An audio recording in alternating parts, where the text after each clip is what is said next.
Kuya, pwede po bang bibili po kami ng pagkain at ulam?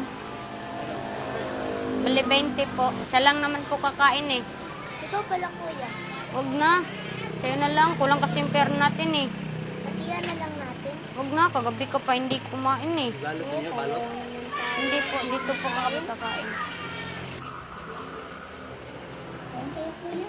Huwag na. Sa'yo na lang yan.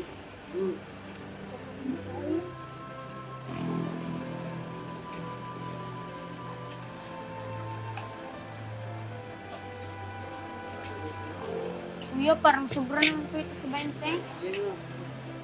Naghihingi sila ng tulong, kailangan natin silang tulungan kasi maganda yung ano nila, hangarin nila. Mas maganda yung magbigay ka na kusang loob. Pinaka-importante yung maaawa ka sa kapwa mo. Sir, naniniwala po ba ginagampanan ng Diyos? Oo po.